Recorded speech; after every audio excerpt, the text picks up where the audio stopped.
여러분 반갑습니다. 한 주간의 암호화폐 소식을 알아보는 코인라이트의 윤송아입니다. 오늘도 신도님 그리고 스펑키님과 함께하겠습니다. 안녕하세요. 잘 지내셨나요? 예, 안녕하세요. 잘 지냈다고 할 수는 없고 예, 지금 뭐 가을이 왔는데도 아직 여름에 찜통더위에 비트코인이 눌려 있는 것 같습니다. 이제 서서히 날씨 선선해지니까 예, 좋은 기대감을 갖고 오늘 좀 다운되지 않게 업돼갖고 방송을 진행하겠습니다. 예, 감사합니다. 네, 신도님은 아니 스펑키님은 죄송합니다.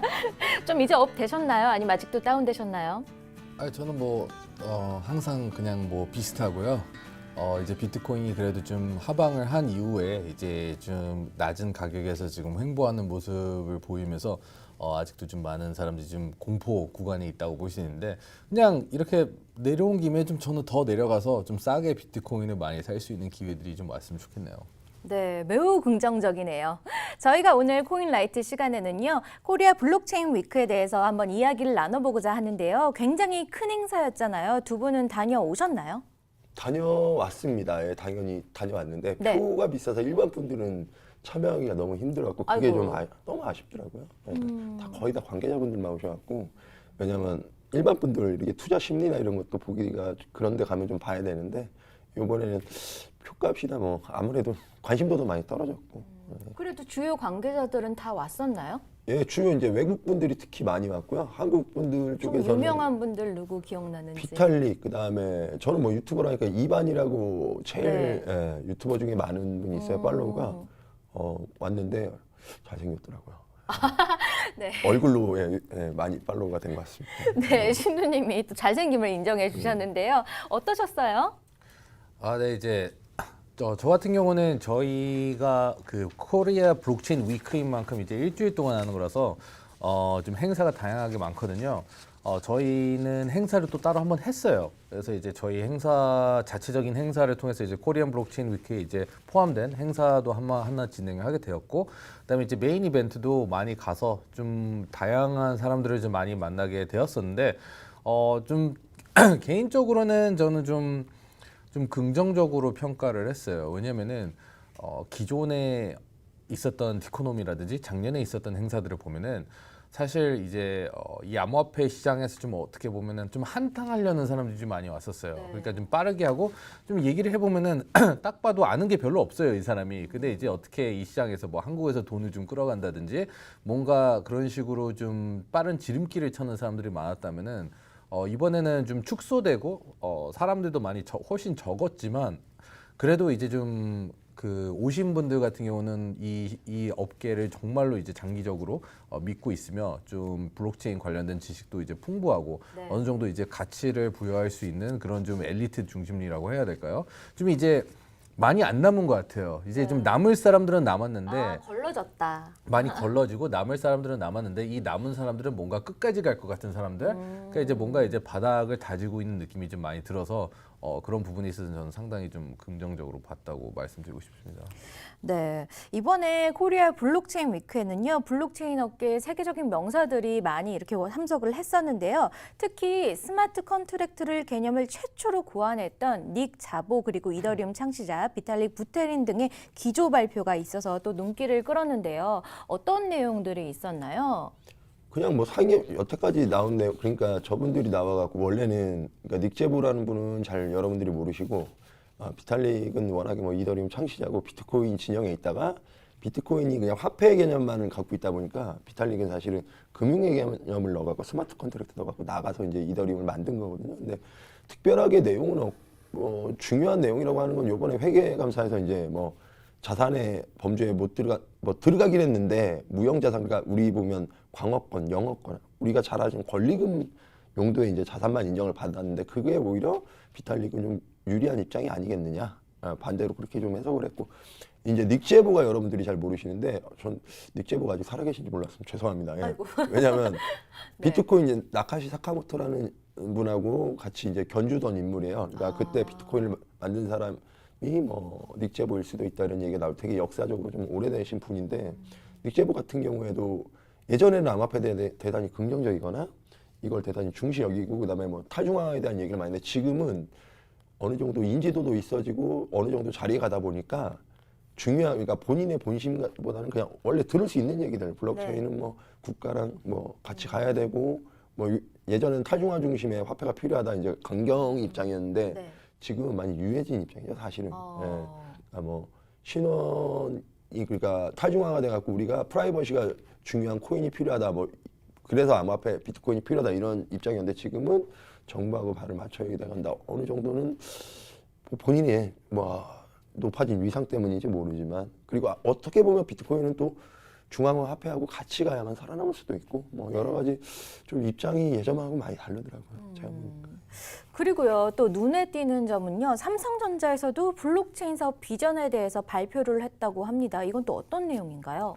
뭐 삼성 같은 경우는 이제 지금 몇 달 전부터 키스토어를 발표를 해가지고 이제 다양하게 이제 암호화폐들을 어떻게 보면은 그 키스토어 그 월렛 탭에 이제 보관할 수 있는 그런 서비스를 시작한 지가 좀 되었었거든요. 근데 이제 그런 부분들을 이제 추진을 하면서 암호화폐 생태계에 끊임없이 어떻게 보면 뭐 R&D를 하며 좀 업그레이드를 하면서 많은 추가적인 서비스들을 이제 론칭한다고 이제 발표를 했고 뭐 키스토어는 물론이고 그다음에 이제 여러 가지 탭들도 개발을 할 수 있는데 훨씬 더 편리하게 개발할 수 있는 그런 서비스들을 이제 출시한다는 내용을 발표를 했습니다 이번엔. 네, 그리고요, 우리나라 3대 통신사 SK텔레콤, KT, LG U+도 블록체인 기반의 서비스를 개발하고 있다고 발표를 했다고 합니다. 또 어떤 내용인가요? 일단 SK나 LG 그다음에 뭐 KT 말고도 지금 뭐 요번에 발표는 하지 않았는데 정부 방침 때문에 그런데 대기업들이 블록체인 산업은 거의 여러분이 아는 기업은 유수의 기업은 다 준비를 하고 있다고 보시면 되는데 이제 통신사 업체들이 왜 그러냐면 좀 먼저 삼성에 이어서 어떻게 보면 스마트폰 제조사하고 통신사하고 좀 맥락이 같잖아요. 네. 이게 왜 그러냐면 글로벌적으로 나갈 수 있는 자기네가 역량이 있잖아요. 다른 산업보다는 뭐 철강이나 이런 제조업보다는 글로벌 영역에 많이 도전을 할 수 있는 영역이다 보니까 이 블록체인 산업 쪽에서 글로벌적인 입지를 먼저 좀 다지려는 5G 같은 입장인 거죠. 네. 가려고 하는데 이제 그러니까 우리나라 통신사들뿐만 아니라 해외 통신사들도 지금 블록체인에 대한 연구 개발이나 이런 거 많이 되는데 우리가 좀 아쉬운 거, 일반 투자자는 아쉬운 거를 좀 짚어드리면 암호화폐에 대한 얘기는 없어요, 사실. 아, 네. 블록체인 기술에 관한 이야기. 그렇죠. 근데 워낙에 처음부터 이제 정부 방침도 있지만 본인들 같은 경우는 암호화폐라는 게 원래 대중의 관심을 이끌어서 이 암호화폐 쪽에 많은 수요를 일으켜갖고 이제 많은 가입자를 좀 얻기 위한 거거든요. 스타트업들한테 유리한 방편이에요. 근데 대기업 같은 경우에는 본인들이 워낙에 KT 가입자가 있을 거고 SK 가입자가 있다 보니까 암호화폐에 대해서 그렇게 중요한 인식은 하지 않는 걸로 보입니다. 제가 볼 때. 근데 문제는 뭐냐면 이게 전면적으로 풀릴 때 삼성이 암호화폐를 뛰어든 방향성으로 저는 같다고 보는 게 뭐냐면 그러니까 인터넷망을 사내 기업망만 썼었어요. 사실은 그것만 갖고 충분히 쓸 수 있다고 생각하는데 인터넷이 결국엔 대중화된 이제 플랫폼이 세상을 지금 거의 뭐 지배하다시피 하고 있는 상황이잖아요. 그러니까 이 기업들도 암호화폐가 출시가 되면 분명히 본인들 인프라 안에 못 들어온 사람들을 더 확보하기 위해서 그런 개념으로 암호화폐를 논하긴 할 건데 지금은 아무래도 정부 방침이.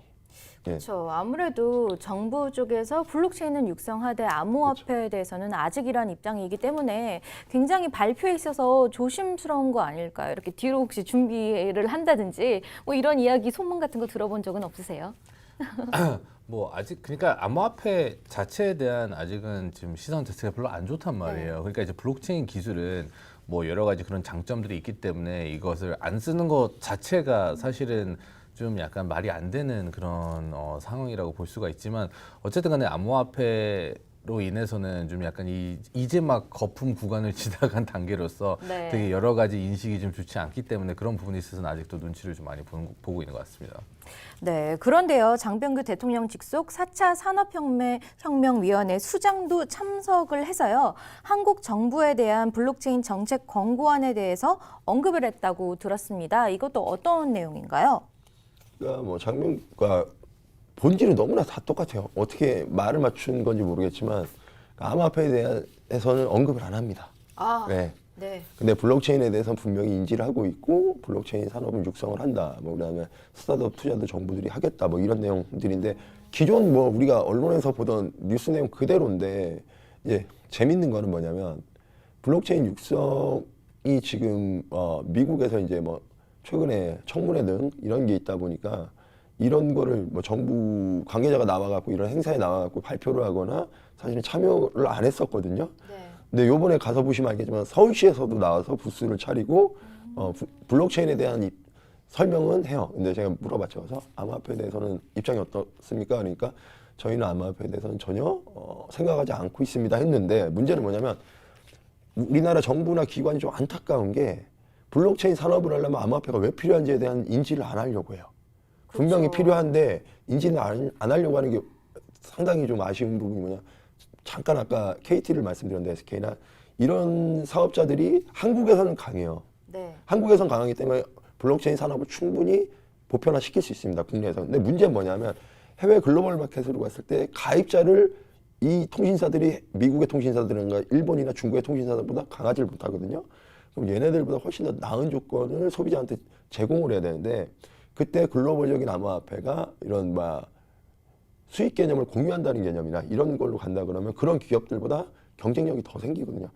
우리나라가 유튜버 한국말을 쓰지만 유튜브를 많이 쓰는 이유가 뭐냐면 그동안에 이런 우리 SNS 플랫폼이나 이런 게 수익 공유라는 게 없었어요, 사실은. 근데 유튜브가 급격하게 인 게 수익 공유 시스템 때문에 그런 거거든요, 사실은. 우리나라도 아마존이 우리나라에서 아직 성공을 못한 이유가 물건 파는 플랫폼은 똑같아요. 11번가도 똑같고 아마존도 똑같은데 굳이 영문으로 돼서 호환이 잘 안 돼 있는 아마존을 쓸 필요가 없는데 왜 유튜브 같은 채널이 우리나라에 없었냐? 있었어요. 아프리카도 있었고 여러 가지 방송 플랫폼이 있었는데 유튜브를 급격하게 쏠린 이유가 바로 이겁니다. 수익 공유를 통해서 내가 못 갖고 있던 유저들을 확보하는 개념이거든요, 사실. 네. 근데 이걸 간단하게 블록체인이 바로 이런 개념이에요. 그러니까 내가 확보하지 못했던 유저를 확보하는데 수익을 공유하는 개념으로 그 유저들을 끌어모아서 우리의 풀을 넓히는 개념이거든요, 사실. 근데 그거에 대해서는 너무 제한적인 생각만 갖고 있고 그거를 빨리 기업들하고 상생 개념으로 가서 해외 글로벌 마켓을 우리 기업들이 이제 적극적으로 좀 진출해야 되는 걸로 무기로 쓰면 좋은데 그런 거에 대해서는 좀 안타깝게 알고 있는데 말씀을 안 하시는 건지 정부 방침 때문에 아니면 인지를 못하고 있는 건지 거기에 대해서는 제가 파악을 못했습니다. 근데 이번에 제가 자세히 살펴보니까 조금 특이한 게 그동안 정부 관계자들은 블록체인에 관한 이야기만 하고 암호화폐 이야기는 피했었는데 이번에 장 위원장님이 암호화폐 제도권 편입이 블록체인 권고안의 핵심이라고 소개를 했네요. 네, 또 새로운 뉴스인데 그렇다면 암호화폐가 제도권 편입을 이렇게 준비하고 있다라는 걸까요? 뭘까요? 근데 사실 이 비슷한 얘기는 지금 이제 제가 모르겠습니다. 한 10번은 들은 것 같은데. 아, 그런가요? 네, 실제로 뭘 하는지 한번 지켜봐야 될 것 같고 항상 그랬잖아요. 블록체인이 워낙 핫하기 때문에 정부가 그 블록체인 산업에 있어서 뭔가 하는 모습을 안 보이게 된다면은 또 이제 눈치 보이는 상황이 더 오기 때문에 뭔가를 해야 되는데 지금 어떤 그런 시장도 마찬가지 그런 비슷한 멘트를 던지기 아닌가. 제도권 편입 그 인재 육성 다 네. 그냥 레파토리잖아요, 사실은. 그러니까 이걸 어떻게 실천을 할지 그 부분을 이제 좀 세부화된 내용들을 좀 지켜봐야 될 것 같아요. 방금 전에 화면을 이렇게 보셨는데 조금 기대해 볼 만하진 않을까요? 어떻게 보시나요? 기대가 되는 부분도 분명히 존재는 하죠. 암호화폐에 대한 네. 언급을 했다는 건데. 그렇죠. 네, 저희 보면 암호화폐 이제 정의와 제도권 편입 이런 얘기가 나왔는데 네. 사실 근데 저번에 스펀키님 말씀대로 저 얘기는 공공연히 나왔던 얘기라 사실은 그래요. 알고 있었는데 이제 조금 짚어드리면 최근에 금감위원장 새로 선출되는 분도 빨리 제도권에 대한 노력을 하겠다. 그다음에 거래소 인허가제를 하겠다. 내용은 사실은 우리나라 정부의 입장은 아니고요. 네. 해외 쪽에서 이런 뉴스들이 나오니까 거기에 발맞춰서 좀 하나 정도 기대감이 높은 뉴스를 내보낸 것 뿐이지 우리나라 정부가 주도적으로 갈 수 있는 상황은 사실 아니라고 보는 거죠. 네, 이런 권고안들이 좀 정책들에서 좀 긍정적인 영향을 미쳤으면 좋겠습니다. 자, 코인 하이라이트 두 번째 주제로 한번 넘어갈게요. 그중에서도 가장 적극적이고 독보적인 행보를 보였던 중국 인민은행이요. 디지털 화폐 발행에 박차를 가하고 있다라는 소식입니다. 포브스 등 외신은 중국 인민은행이 중국의 블랙 프라이데이 11월 11일입니다. 광군절에 맞춰서 CBDC를 발행할 것이다 라고 전했는데요. 어떻게 보시나요? 이거 다 사실인 거겠죠? 어떻게 보시나요? 아직 이 CBDC 관련된 구체적인 내용이 공개된 거는 전혀 없기 때문에 사실 이게 이제 이 디지털, 그러니까 이게 지금 CBDC가 이제 Central Bank Digital Currency, 그래서 중앙은행 약간 그 디지털 화폐, 중앙은행의 디지털 화폐라는 뜻을 갖고 있는데, 사실 이게 이제 어떻게 보면은 하나의 암호화폐로 정확하게 나올지, 그러니까 스테이블 코인, USDT 같은 그런 테더 같은 그런 형태의 암호화폐로 나올지, 아니면은 그냥 무슨 리플처럼 약간 나올지, 아니면 어떻게 나올지 이거는 지금 알 수가 없거든요. 근데 실제로 이제 중국 같은 경우는 이런 디지털 화폐를 발행을 함으로써 굉장히 이제 많이 유리해질 수 있는 방법이 많아요. 그러니까 글로벌하게. 왜냐하면 리브라가 많이 출시가 됐다면은, 그리고 이제 리브라 그 토큰이 이제 어떻게 보면 페이스북의 다양한 서비스들과 연동이 돼서 이게 글로벌하게 이게 진출하게 된다면은 정말 많은 사람들이 그 리브라 토큰을 이제 구매를 하면서, 그러면은 사실 이제 달러 경제가 더 이제 강화되고 여러 가지 그런 효과들이, 경제 부흥의 그런 효과들을 이제 보일 수가 있는 거거든요. 근데 이제 중국이 거기서 이제 먼저 이런 디지털 화폐를 내세우고, 이제 글로벌한 디지털 화폐를 내세우고, 또 거기에다가 블랙 프라이데이 정말 싸게 많은 무슨 상품들을 구매할 수 있는데, 사실 이제 저희 나라 사람들이라든지 해외에 있으신 분들이 중국에서 블랙 프라이데이를 해봤자 우리가 거기서 어차피 살 수 있는 게 없는데, 약간 이런 인식이 있거든요. 근데 이런 어떻게 보면 글로벌 디지털 화폐가 발행됨으로써 그 누구든지 그 접근성을 이제 편하게 만들어주게 된다면은, 사실 엄청난 그런 엄청 크게 바로 이제 어떻게 보면은 붐이 일어날 수가 있고, 이 암호화폐 시장에도 이게 만약 암호화폐로 잘 나오게만 된다면은 정말 암호화폐 시장에 정말 큰 역할을 해줄 수 있는, 정말 실사용화시키는 그런 케이스를 좀 보여줄 수 있을 거라고 보고 있거든요. 그렇기 때문에 이건 빨리 할수록 좋은 거고, 당연히 그렇죠. 이걸 늦추는 것도 되게 늦출 이유가 전혀 없고, 이제 중국이다 보니까 누구 눈치 안 보고 그냥 하자 하면 하는 거라서 이게 가능한 것처럼 그러게요. 보이는데, 또 동시에 중국은 지금 기존에 저희가 이 방송에서도 여러 번 얘기를 했었지만 위챗 또는 위챗페이 또는 알리페이, 이미 여러 가지 그런 디지털 화폐들을, 디지털 커런시를 지금 이미 중국에서는 상당히 지금 수년간 굉장히 많이 쓰고 있었거든요. 그래서 중국인들은 이미 너무나도 익숙한 그런 원리이고, 이제 본인들의 그런 편리한 부분들을 이제 해외까지도 알려가면서 좀 어떻게 보면은 중국이 좀 이제 앞서고 있는 그런 모습을 보이고 있다고 해야 될까요? 좀 저는 상당히 좀 긍정적으로 지금 현재 이걸 보고 있습니다. 지금 그러면 이 CBDC의 발행 작업은 어느 정도까지 진행이 된 상태인가요? CBDC 사실은 네. 이제 암호화폐 하시는 분들은 잘 모르는데, 이건 또 경제 쪽 분들이 참 잘하는 게 뭐냐면, 암호화폐 부분이 2017년에 일어났고, 암호화폐를 연구하신 분들이 사실 우리나라에 많이 없어서 전문가라고 할 수 있는 분들이 없습니다. 저희도 전문가라고 하기는 좀 부족한 면이 있고요. 근데 문제는 뭐냐면, 2014년도부터 우리나라의 언론사에서 이 CBDC에 대한 내용을 보도를 한 적이 있어요. 잘 모르시는데, CBDC가 중국에서 2014년도부터 준비를 하고 있었기 때문에 횟수로 5년 차입니다. 그러면 상당히 지금 진화된 모습을 갖고 있을 건데, 단 일반인들한테 공개가 안 됐고, 공산당 쪽이다 보니까 정보가 많이 없는 거죠. 근데 아까 스폰키님이 말씀했듯이 리브라 때문에 이게 전면적으로 부상한, 원래 작년 재작년에도 CBDC 얘기는 있었는데 왜 부상이 됐냐면, 이거는 여러분들이 좋아하는 경제 채널에서 나온 팩트 얘기를 전달해 드리겠습니다. 교수님이 하신 얘기인데, 요번에 리브라 코인이 나올 때 중국에서 상당히 놀랬답니다. 그러니까 미국 정부는 어차피 코인에 대해서 정부 주도로 나갈 수는 없어요.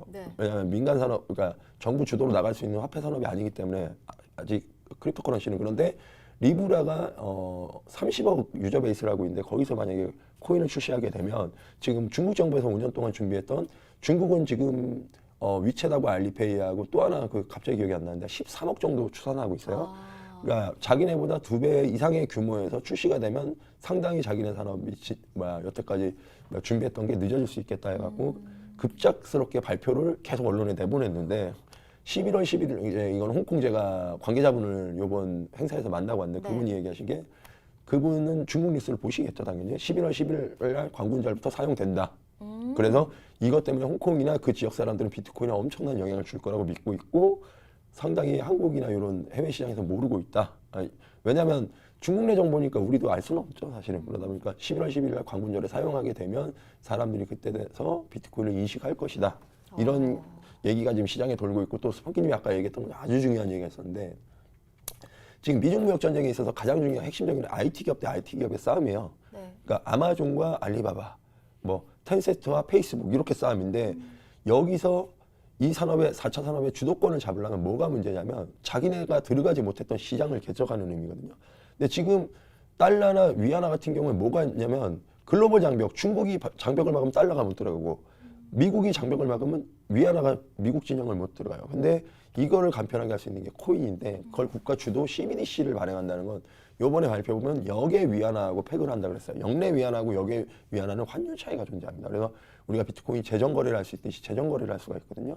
역의 위안화에다 팩을 한다는 얘기는 뭐냐면, 홍콩이 지금 막혀 있기 때문에 홍콩 시장에서 달러 자본의 출구 창구로 썼던 게 막힐 수 있다. 그러니까 CBDC로 그 출구 창구 역할까지도 할 수 있게끔 기대를 하는 거예요. 예, 그런 여러 가지 중국 정부의 여러 가지 뜻이 담겨 있다 보니까 이번 CBDC 발행이 바로 큰 우리 시장에 방향을 줄지는 모르겠지만, 네. 분명히 우리나라 정부나 일본 정부, 미국 정부까지도 상당히 디지털 암호화폐에 대한 인식이 변화할 수 있는 변곡점은 분명히 만들어질 것이다. 보는 입장에서 상당히 저는 긍정적으로, 저도 스펀키님하고 같은 의견을 한번 제시하겠습니다.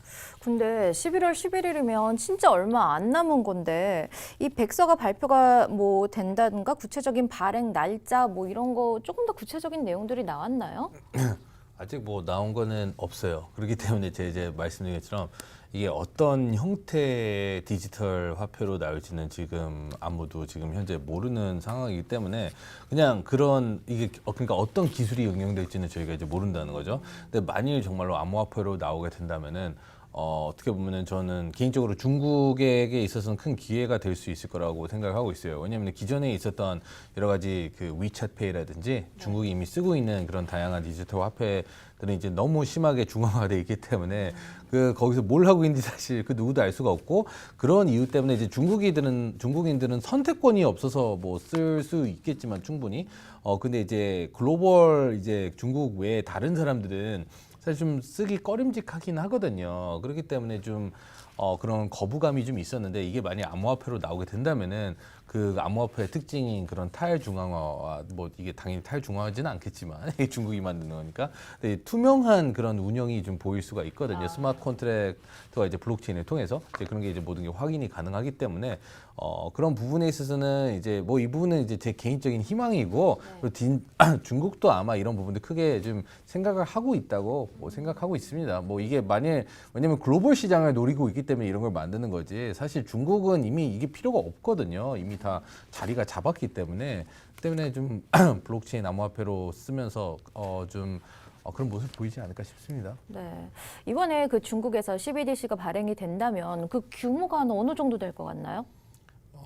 약 우리나라 돈으로는 한 15, 20조, 17조, 18조 그 정도 되는 걸로 알고 있는데, 기존에 있었던 여러 가지 암호화폐 다른 프로젝트 코인들이랑은 시총이 좀 다르게 시작을 하죠. 네. 보통은 몇백억이어도 너무 크게 시작한다 이런 얘기가 있는데, 중국이다 보니까 좀 약간 규모가 있게 시작을 하게 되었고, 또 동시에 이제 중국 같은 경우는 뭔가 하나로 움직이는 모양이 있어요. 이제 그러니까 다 어떻게 보면 그 인프라가 갖춰져 있고, 그러니까 은행들부터 해가지고 대형 IT 기업들 다 같이 손을 잡고 좀 움직이면서 이 프로젝트에 참여를 하고 이 새로운 디지털 화폐를 좀 유통을 하게 되지 않을까 싶은데, 그럼 바로 활성화되고, 저는 바로 중국이기 때문에 그 어디보다도 빠르게 활성화되고 클 거라고 생각을 하고 있습니다. 네, 그런데 제가 기사를 좀 찾아보니까요, 인민은행이 발행하는 CBDC가 암호화폐일 수도 있고요, 또 아닐 수도 있다, 이렇게 베일에 쌓여 있는데, 이건 또 무슨 이야기인지 제가 좀 이해가 안 가더라고요. 그러니까 암호화폐일 수도 있고 아닐 수도 있다에 대한 내용은 그러니까 DC라고 돼 있잖아요. 디지털 커런시라고 돼 있으니까 디지털 화폐인데, 문제는 뭐냐면 디지털 화폐 개념만 가지고는 지금의 중국의 위안화는 거의 다 디지털 화폐거든요, 사실. 왜냐면 미채페이, 알리페이 있는 게 디지털 숫자잖아요. 네, 그렇게 됐을 때 지금의 화폐하고 전혀 다를 바가 없어요. 근데 그런다고 암호화폐라고 할 수는 없는데 암호화에서 암호화폐라고 할 수 있는 부분이 암호화해 갖고 기록을 자기네들이 이제 보관하는 개념으로 쓴다 그러면 암호화폐라는 개념이 들어갈 수도 있는 거고요. 근데 블록체인 기술을 분명히 도입해서 쓰는 거는 2014년부터 논의가 됐던 내용이기 때문에 블록체인 기술을 쓴다면 암호화폐라고 얘기를 해야 되는 거고요. 단 그게 암호화폐라고 하지만 지금 일반인들이 뭐 투자를 해서 수익을 내거나 이런 개념은 또 아니기 때문에 네. 그러니까 암호화폐긴 하지만 우리가 투자를 해서 수익을 낼 수 있다. 이렇게 판단하는 건 조금 문제가 있을 거라고 보고요. 네. 그런 부분에서는 각고 다른 점이 다르죠. 근데 일단은 시장에 나와서 어떻게 활용되느냐를 봐야 뭐 전문가분들이나 뭐 경제 쪽으로 보시는 분들이 좀 판단을 할 수가 있을 것 같고 지금은 그냥 디지털 화폐 그렇게 보는 게 아무래도 맞을 겁니다. 그렇다면 이 인민은행의 CBDC는 암호화폐가 아닐 수도 있겠네요. 그렇죠. 근데 암호화폐로 나오더라도 네. 그러니까 그냥 암호화폐일 뿐인 거지 이게 뭔가 블록체인의 그런 특징들을 살리는 약간 그런 형태로는 쓰일 확률은 매우 낮을 거라고 보고 있어요. 왜냐면 이제 당연히 이제 중앙은행들이 다 모든 것을 통제를 할 것이기 때문에 그냥 뭐 새로 발행도 하고 소각도 하고 좀 약간 본인들 뜻대로 많이 운영하게 되지 않을까 싶습니다. 네, 그렇다면 이 바이낸스가 전망하는 중국의 CBDC는 어떤 형태일까요? 바이낸스도 마찬가지로 똑같이 생각하고 있어요. 그러니까 이게 완전한 중앙화로 모든 게 움직일 거라고 생각하고 있고 은행들에 있는 그 위안과 어떻게 보면 1대1로 어떻게 보면 이제 패깅이 돼서 발행이 되면서 중앙에서 통제를 하는 그런 뭔가 이제 기존에 있었던 화폐 저희가 은행에 어떻게 보면 돈을 입금을 하면은 저희가 이제 앱을 통해서 저희가 지금 얼마의 현금을 보유하고 있는지 확인할 수가 있고 그거를 카드로 이제 쓰게 되고 저희도 이제 화폐를 점점 덜 쓰고 있잖아요. 어떻게 보면은 이제 모든 걸 이제 저희도 이제 은행을 통한 디지털 이제 디지털 세상이 왔기 때문에 뭐 암호화폐를 쓰면서도 이게 암호화폐 같지 않은 약간 그런 느낌이 있지 않을까 싶습니다. 네, 중국이요 갑자기 CBDC 발행을 좀 이렇게 서두르고 있는 것 같은데 아까 얘기가 슬쩍 언급이 됐지만 리브라 때문이 맞을까요? 아니면 또 다른 이유들이 있을까요? 뭐 이거는 정통한 소식통에 의해서 나왔기 때문에 경제 채널이나 뉴스 채널에 나온 얘기겠죠. 실제로 리브라에 대한 언급이 이번 수위가 높아질 때 중국에서는 적잖이 놀랐다는 얘기들이 있었고 이미 방송을 통해서 한번 전파를 탄 걸로 알고 있고 그런 의미에서는 왜 리브라를 무서워하냐면 사실은 아까 스폰기님이 말씀하신 대로 그대로예요. 중국은 워낙에 디지털 화폐를 쓴 지가 오래돼갖고 여기에 대한 거부감이 전혀 없는데 네. 반대로 일본이 가장 지금 경제적으로도 위기고 힘든 이유 중에 하나가 뭐냐면 내수 시장이 현금 화폐만 쓰고 인구가 이제 점점 노령화되니까 네.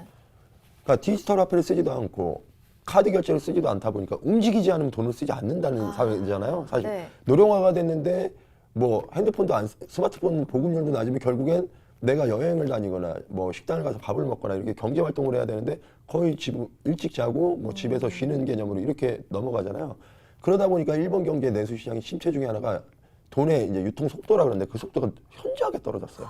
그러다 보니까 일본이 최근에 지금 하는 게 뭐냐면 우리나라 네이버가 일본에 진출했지만 지금 네이버 페이 시장에서는 적자 규모가 6,500억입니다. 왜 그러냐면 100만 원을 네이버 페이로 결제를 하면 20만 원씩 페이백을 해줘요. 네. 그런데 왜 네이버에서 왜 이렇게 무리해가면서 정책을 하냐면 일본의 정책 방향도 이제 느낀 거예요. 더 이상 노령화가 진행되니까 페이먼트 시장을 발전시키지 않으면 돈의 유통 속도 때문에 내수 경제가 일어나지 못한다는 걸 판단하는 건데 여기에 적합하게 지금 중국이나 미국이 내수 경제가 많이 죽어 있는 상황이란 말이에요.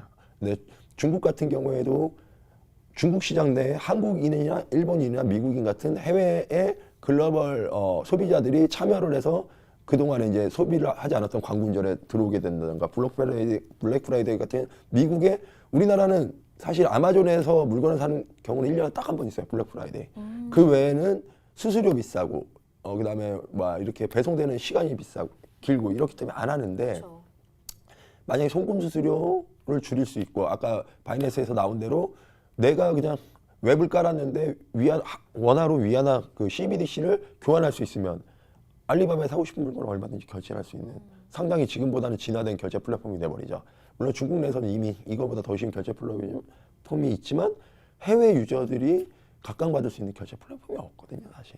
그런 부분에서는 이제 앞으로는 전자상거래업이 발전한다고 보니까 거기에 맞게 더 많은 유저들을 가입시키니까 유입시킬 수 있는 창구가 뭐냐? 화폐를 간소하게 구매할 수 있게 하는 방법이다. 이런 쪽에서는 미국이나 중국이나 인식을 같이 하는 걸로 보이고 거기에 대해서 서로 지금 경쟁 관계가 돼버린 거잖아요. 경쟁 관계. 혹시요, 이 중국이 CBDC를 발행을 해서 세계 가상화폐의 기축 통화 역할을 좀 노리는 걸까요? 좀 가능성 있는 얘기일까요?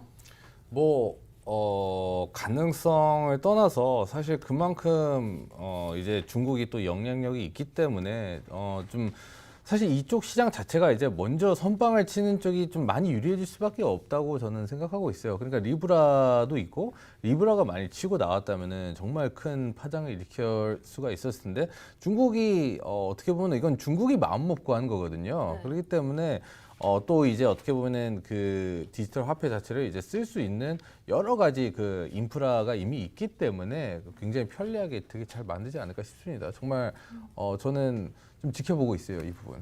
네, 신도님은 어떻게 보시나요? 저도 뭐 마찬가지로 지금 입장이 똑같죠, 사실. 왜 그러냐면 중국이란 나라 자체가 사실은 그러니까 좀 역사적인 말씀 잠깐만 드리면 원래 우리가 20년 전에 교과서로 배울 때 우리 나이 때 이제 뭐냐면 우리나라 경제 발전을 빨리 한 이유가 도대체 뭐냐 풀리지 않는 이 신비라서 해외에 많은 석학들이 와갖고 한국이 다른 나라보다 절반 이상 빠르게 경제 성장을 한 이유가 뭐냐 이런 거를 대단히 많이 분석을 했었거든요. 근데 우리 교과서에서 배운 게 뭐냐면 뭐 근면성실성 뭐 이런 걸로 많이 배웠는데 사실은 아까 잠깐 말씀드린 우리나라에서도 지금 가장 문제가 되는 게 뭐 디플레이션 얘기를 하는데 그 안에 내면을 보면 돈의 유통 속도가 현저히 지금 우리나라 화폐 발행하고 최악입니다. 돈이 유통되지가 않는다는 얘기가 속도가 줄었어요. 그러니까 엔진의 RPM이 줄면 당연히 자동차 속도가 느려지듯이 그 속도가 줄었는데 거기에 대해서 이제 생각을 하는 거죠. 그럼 속도를 빨리 높일 수 있는 결제 수단 같은 거에 대한 이제 생각을 하다 보니까 자기네 자국은 어차피 경제 규모가 줄어요. 왜냐하면 미중 무역 전쟁 때문에 줄고 있기 때문에. 그럼 결국에는 이 준 만큼의 뭐가 필요하냐 해외에서 그만큼의 참여자를 끌어내는 방법. 이런 것들을 많이 지금 머리를 돌리고 있는 거고, 그다음에 이런 거에서 만약에 CBDC를 많이 쓰게 되고 아니면 리브라를 많이 쓰게 되면 리브라는 달러고 CBDC는 위안화란 말이에요. 네. 기축 싸움이 돼버리는 거죠. 그쵸. 결론은 어느 기업에 디지털 화폐를 많이 쓰냐에 따라서 원래 화폐라는 건 얼마나 많은 사람들이 우리 화폐를 써주냐에 따라서 기축이 갈리거든요. 그러다 보니까 지금 미국에서는 지금까지는 전 세계 거의 대부분의 나라가 국가들은 무역 거래로 달러를 쓰지만 달러가 못 들어간 데가 있어요. 민간 경제거든요. 한국인들은 한국 땅 안에서 원화를 쓴단 말이죠. 네. 근데 리브라라는 건 뭐냐면 그러니까 한국인이든 중국인이든 일반 개개인도 달러를 써버리는 개념이 돼요. 그럼 달러는 더 많이 찍어낼 수가 있기 때문에 이자를 전이시켜서 더 많이 찍어낼 수 있는 명분이 생기죠. 그런 부분에 있어서는 충분히 기축사항이 될 수 있지만 그거는 이제 너무나 먼 얘기고 그거를만 믿고 투자를 하기엔 일반인들이 투자 실패가 나올 수 있는 부분이라 그렇게 먼 이야기는 그냥 그럴 수도 있겠구나 하면서 공부를 하시는 거지. 아, 그렇게 되니까 투자를 해야지. 만약에 그랬다가 이게 1년, 2년 있다 이런 일이 벌어지지 않고 10년, 20년 있다 이런 일이 벌어지면 10년, 20년을 갖다가 손해보는 경우가 있으니까 투자에는 절대로 그냥 참고 지표로만 쓰셔야 됩니다. 그렇다면 이 리브라에 대응을 하기 위해서 CBDC를 발행을 한다라는 이런 말도 어느 정도 신빙성이 있는 것 같기도 한데요.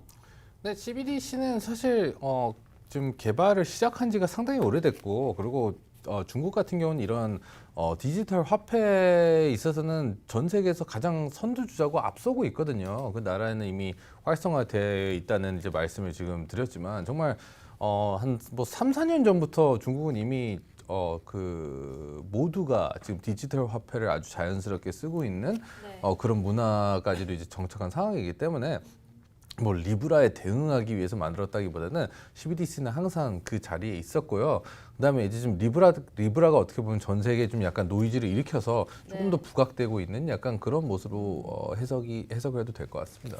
네, 지난 리브라 청문회가 열릴 당시에 중국의 인민은행은 리브라에 대해서 긍정적인 평가를 내놨었는데 그 이유는 또 뭐라고 보시는지? 그러니까 본인들이 이미 하고 있는 거를 지금 하고 있으니까 같이 하자. 그렇죠. 뭐 그런 모양도 되고 또 중국에 있어서도 만약 리브라가 발행이 되면은 네. 어차피 이제 그러니까 중국 같은 경우는 이제 외화를 굉장히 이제 중요하게 생각하면서 많이 이제 끌어들이는 나라 중 하나인데 또 달러를 또 더 쉽게 이제 끌어들일 수 있는 하나의 수단이 될 수가 있거든요. 리브라를 이제 많이 확보를 하면서 그러니까 좀 이런 디지털 화폐 자체에 대한 이해도가 더 높기 때문에 중국 같은 경우는 이걸 아무래도 뭔가 이제 리브라가 발행이 되든 CBDC가 발행이 되든 어떤 글로벌 이런 디지털 화폐가 발행되든 간에 중국이 아마 좀 많이 확보를 하면서 좀 여러 가지 그런 경제 주도권을 가져가려 하지 않을까 싶습니다.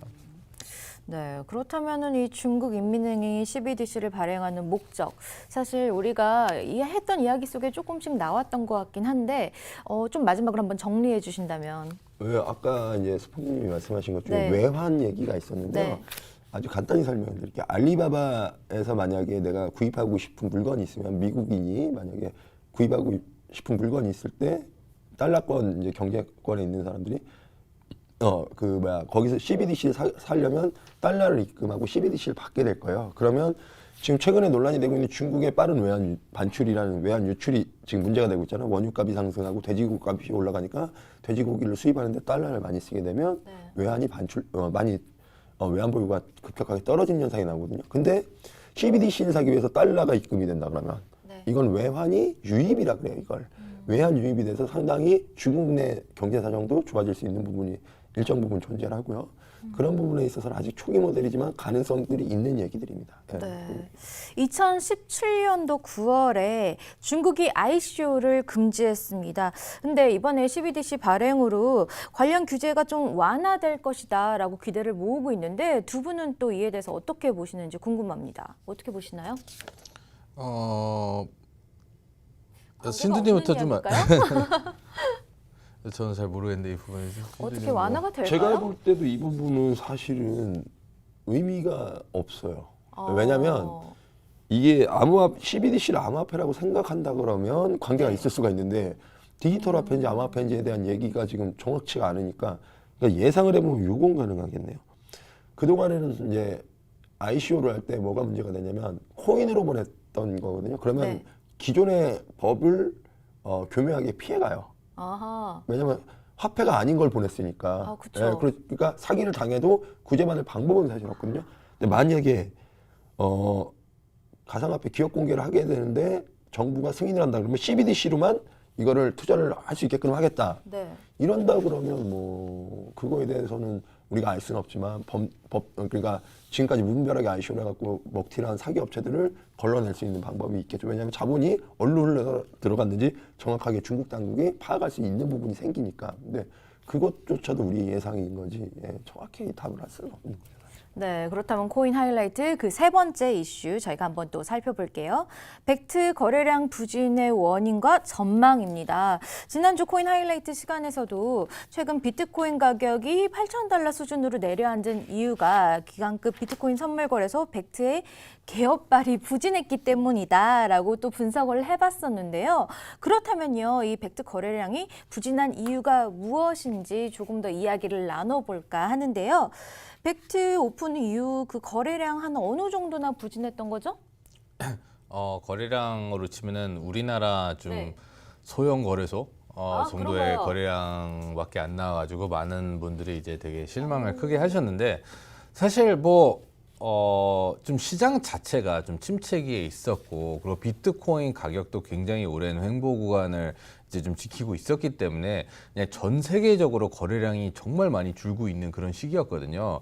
그래서 이제 사람들이 이제 벡트가 오픈하면은 좀 또 지나친 기대 심리가 있었다고 볼 수가 있었고요. 그러니까 막상 그냥 일반인들은 그 1차원적인 생각으로 벡트가 오픈을 하면은 그냥 기관들이 거기다가 돈을 다 그냥 때려박고 뭔가 거래를 할 거라고 아주 아니란 생각을 많이 하셨는데 당연히 무슨 기관들이 바보도 아니고 이렇게 막 막무가내로 하진 않거든요. 그러니까 비트코인이 가격이 그래서 하락을 하게 되었는데 이 부분은 그냥 대부분이 이제 좀 실망 매물이 아닐까. 벡트가 이제 오픈을 했는데 막상 오픈해도 뭐 그냥 변화가 없다 보니까 그냥 다시 팔게 되는 약간 그런 형태로서 좀 뭐 별일 없이 지나가지 않았나 싶습니다. 네, 사실 많은 분들이 벡트 오픈 시점을 보면서 이렇게 마치 로또 그 당첨 번호 기다리듯이 막 숨죽이면서 기다렸었는데 별다른 반응이 없고 또 부진하다 보니까 너무나 실망을 했는데, 그런데 이 벡트 오픈을 좀 장기적인 시각으로 봐야 한다라는 이야기들도 있습니다. 이에 대해서 어떻게 보시는지. 일단은 스폰키님 말씀대로 실망 매물이 나온 부분도 있고요. 또 한 가지는 뭐냐면 비트코인 벡트 오픈 전에 많은 상승 부분을 갖다가 그러니까 기관들이 책임졌다 그러면 네. 거기에 대해서 상승분을 매도하면서 자기네들이 많이 갖고 있는 시장의 하락을 이끌었을 수가 있고요. 그러면서 숏을 치면서 비트코인 상승분과 숏에 대한 수익분 두 가지 플러스 알파를 다 가져갈 수 있는 부분이 있었어요, 사실. 그런 부분 때문에도 가능했고, 문제는 이제 길게 봐야 된다는 이야기는 뭐냐면 벡트 거래량이 상당 부분 좀 저조한 이유가 비트코인 시장에 대해서 아직은 좀 기관들이 뭐라 그래야 돼, 적극적인 투자를 하지 못하는 네. 그런 이유가 이런 기관 거래소의 문제도 있었지만 또 뭐가 있냐면 글로벌 경제에서 아직 비트코인이 자산 시장으로 인정을 받지 못했다는 점. 이 부분이 사실은 상당히 크죠. 예. 그럼 결국은 제도권으로 편입이 되고 자산으로 인정을 받아야지만 기관들이 들어오는 걸까요? 근데 그런 것도 있지만 벡트 거래소가 이제 점차 좀 활성화되고 한다 보면 기관들의 자금이 벡트로 많이 들어가면서 주요 이제 국책은행들이라든가 아니면 금융권에서 비트코인이 실질적으로 금융 자산으로 인정받을 수도 있겠구나 하는 펀더멘탈이 강해진다면 벡트 거래소 오픈으로 인해서 이런 일들이 벌어질 확률은 높기 때문에 아직은 실망하기는 좀 이르다. 이렇게 좀 말씀드리고 싶습니다. 네. 벡트가요, 스타벅스에서 비트코인으로 결제를 할 수 있도록 사업을 추진하고 있다라는 소식을 들었는데요. 사실인가요? 스타벅스에서 비트코인으로 막 커피 마실 수 있을까요? 이걸 비트코인으로 할 건지는 제가 네. 잘 모르겠는데 암호화폐를 활용해서 스타벅스뿐만 아니라 뭐 다양한 그런 서비스들 를 이제 제공을 해줄 거라고는 지금 여러 번 얘기를 했기 때문에, 그거 이제 벡트를 이제 시작한 그 아이스라는 그룹 자체가 뭐 스타벅스뿐만 아니라 정말 미국에 있는 메이저 대기업들, 뭐 그 시장 자체, 나라 자체를 흔들 만큼의 그런 인프라를 갖춘 기업들이 다 포함이 돼 있거든요. 그렇기 때문에 당연히 벡트라는 신규 플랫폼이 나오고, 그다음에 이제 본인들도 이 플랫폼 자체에 어마어마하게 크게 투자를 했기 때문에 이걸 활성화 시키는 데 있어서는 당연히 여러 가지 방법과 수단을 가리지 않고 이런저런 많은 파트너십도 체결을 하면서 암호화폐 활성화 시키는 데 기여를 하고 본인들의 거래소가 좀 많이 흥하게 하지 않을까 싶습니다. 네, 알겠습니다. 다음은요, 시청자들의 사연을 듣고 저희가 한번 고민을 풀어보는 코린을 부탁해 순서입니다. 제가 사연 읽어드릴게요. 지난주 코인라이트에서 비트코인 폭락 원인을 분석해주는 방송을 보고 고민이 생겨서 사연을 보냅니다. 2017년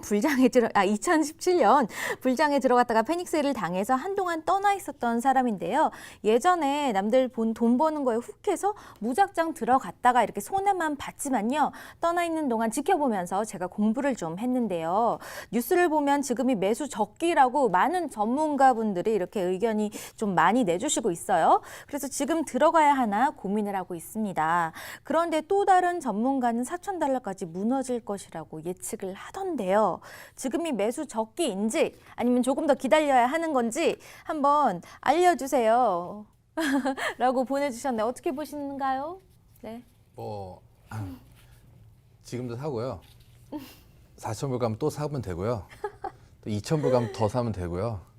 계속 사면 돼요. 왜냐면 이분이 되게 요 글에 이제 어디까지 떨어지고 어디서 어디까지 떨어질 것 같은지에 대한 두려움에 대한 얘기는 있는데, 네. 이제 솔직히 제가 이런 분들을 너무 많이 상대하면서 제가 이제 느끼는 게 있어요. 그러니까 아니 알겠다고, 왜 더 떨어질 것 같아서 사기 무서운 것도 이해가 되고 지금 사는 게 이제 두려운 것도 알겠고, 근데 그럼 제가 물어봐요. 이걸 왜 살려고 하는 거냐고. 그러니까 어디까지는 올라갈 거라고 예상하기 때문에 살려는 거잖아요. 네. 그거는 몰라요. 그러니까 자기가 이게 이 가능성과 이 상품에 대한 가능성, 비트코인의 미래 가치, 그런 부분에 대한 지식은 하나도 없어요. 그리고 어디까지 올라갈지도 그런 거는 예상을 못하고 몰라요. 그냥 떨어지는 거에 대한 두려움과 언제 네. 사야 될지 모르고, 근데 사긴 사야 되는데 언제 막 사긴 사야 된다고도 생각하는데 동시에 왜 사긴 사야 돼요 하면 또 그것도 몰라요. 그게 이 그래프에 있어서 가장 밑에 있느냐 위에 있느냐 이걸 묻는 것 같은데 근데 어렵죠. 그거는. 근데 그거는 어렵더라도 네. 근데 이제 이제 본인들이 보고 있는 목표 타겟이라는 게 있을 거 아니에요. 네. 어디까지 비트코인 자체 이 상품 자체가 그 미래 가치가 얼마까지 갈 수 있을지 또 이 기술이 4차 산업혁명을 어떻게 이끌어갈지 이런 부분에 좀 감안하면서 생각을 하면서 좀 어느 정도 가치가 있을 것이고 그렇게 되면 가격이 어느 정도 될 것이고 이걸 생각을 하다 보면은 이걸 좀 잘 이해하면은 이 가격 또 밑에 가격 뭐 어떻게 되든 간에 그거는 사실 크게 의미가 없거든요. 네. 동시에 이제 또 한 가지는 전문가들이 4,000달러까지 무너질 거라고 얘기를 한다고 하면 그럼 그냥 사지 마요. 그러면은 몰라요. 왜냐면은 이 시장을 예측할 수 있는 사람은 존재하지가 않아요. 단기적으로 이거는 세상에 없는 사람인데 많은 사람들이 재차 이런 무당들이라든지 예언가들을 찾아다니고 있는데 사실 네. 존재하지도 않은 답을 찾고 있는 거거든요. 그렇기 때문에 좀 그냥 많이 답답해요. 저는 이런 거 봤을 때. 그러니까 아이고 그러네요. 신중하게 생각하셨으면 좋겠습니다. 이어서 코인 뉴스 전해드릴게요. SK텔레콤과 KT는 LG U+ 이동 3사와 경찰청이 보안 인증 앱 패스 기반 모바일 운전면허증 서비스 개발을 위한 업무 협약을 체결했다고 밝혔습니다. QR코드나 바코드 형태로 표출되는 모바일 운전면허 서비스는요. 경찰청, 도로교통공단, 운전면허보호 정보 검증 시스템과 연동돼서 실시간으로 소유자의 운전 자격과 신원 확인이 가능해졌다고 합니다. 통신 3사는 개인정보 유출을 우려해서 블록체인 등 다양한 보안 기술을 적용해서 보안을 강화할 방침인데요. 운전면허증과 관련된 모든 정보는 스마트폰 내부 안전 영역에만 저장하고 블록체인과 같은 최신 기술로 암호화 데이터의 위변조를 방지할 뿐만 아니라 금융 서비스에 적용되는 백신, 보안, 키패드, 위변조 방지 기술 등 다중 안전장치도 적용할 계획이라고 밝혔습니다. 다음은 글로벌 암호화폐 거래소 코인빗이 최근 글로벌 재단과 함께 판테온 프로젝트를 공개했다는 소식입니다. 판테온은 코인빗과 코인빗의 글로벌 투자사가 함께 진행하는 배당형 코인 프로젝트인데요. 코인빗의 거래소 투 마켓에 발생되는 수수료의 약 90% 이상을 판테온 코인 보유자들에게 보상으로 돌릴 계획이라고 합니다. 코인빗은 홀딩을 통해서 수익을 공유하면서 배당하는 방식을 채택하고 투자자들에게 홀딩에 대한 선택의 자유와 함께 홀딩 시 가져올 기대 효과를 높였습니다. 라고 밝혔습니다. 이상으로 코인 뉴스를 마치겠습니다. 저희가 오늘 이렇게 이야기를 나눠봤는데 마지막으로 좀 시장을 정리해주는 한 말씀 부탁드릴게요. 일단 시장은 벡터거래소 오픈 이후로 하락을 진행했고요. 좀 큰 하락을 하다가 최근 회복기에 들어다가 어제 오늘 좀 하락을 보이고 있는데요. 일단은 주말로 들어가고 있습니다. 주말 거래량이 금토는 괜찮지만 일요일이 많이 떨어지고 있기 때문에 지금 좀 조심해야 되는 구간은 맞고, 그러나 뭐 아까 중국의 CBDC 얘기도 오늘 나눴고, 그다음에 관문절이 얼마 안 남은 부분도 있고, 그다음에 홍콩에서 들리는 소식도 있기 때문에 우리가 조금 뭐 기대라고 하기는 보다는 이런 뉴스들을 정확히 좀 읽을 줄 아는 눈을 기르는 시간을 가지면서 지금 조금 더 기다려야 되지 않을까, 그런 부분에 대해서 좀 말씀드리겠습니다. 네, 알겠습니다. 스펑키님도 한 말씀 부탁드릴게요. 뭐 사실 저는 전혀 걱정을 안 해요. 뭐 저는 이제 조만간 시장이 상당히 좋아질 거라고 생각하고 있고 메이저 알트코인들도 큰 반등세가 나올 확률이 매우 높다고 생각하고 있고 비트코인은 그냥 이렇게 낮은 가격에까지 떨어졌으면은 오히려 네. 더 싸게 매수할 기회가 주어졌다고 그냥 긍정적으로 생각하기 때문에 전혀 걱정하는 바 없이 그냥 인내만 하면 된다고 생각하고 있어요. 네, 최근에 벡트 거래소 오픈을 비롯해서 여러 가지 이슈들이 있었는데 전문가들의 또 엇갈리는 의견들이 나오고 있어서 또 시청자분들이 또 많이 또 혼돈의 시기도 가질 수 있었던 것 같아요. 또 시간이 좀 남았네요. 마지막 한 말씀 부탁드릴게요. 일단 뭐 전문가들의 의견이 많이 갈리고 이런 부분에 대해서 좀 말씀드리면, 암호화폐 시장 같은 경우에 주식시장하고 다르게 너무 물론 자본금이 30조 원이면 우리한테는 큰 거지만 시중에 유통되는 물량이 많지가 않은 관계로 어느 정도의 자본력이 있다면 충분히 흔들 수 있는 시장이에요, 사실은. 그러다 보니까 그런 부분이 또 일반 투자가들이 견디기 힘든 부분이고, 그러니까 아까 스펀키님이 말씀하신 대로 우리가 보는 미래 방향에 얼마나 비트코인이 가치를 가지냐에 따라서 그 가격이 정해지기 때문에 본인들이 그런 부분에 대해서 좀 많이 연구하고 좀 살펴봤으면 좋겠습니다. 네, 저희가 어느덧 마무리할 시간이 됐는데요. 저희는 다음 주 이 시간에 또 핫한 암호화폐 소식을 들고 찾아오도록 하겠습니다. 여러분, 코르니를 부탁해 코너를 통해서 또 사연 접수해 주세요. 저희가 해결해 드립니다. 여러분, 다음 주에 뵐게요. 빠바요.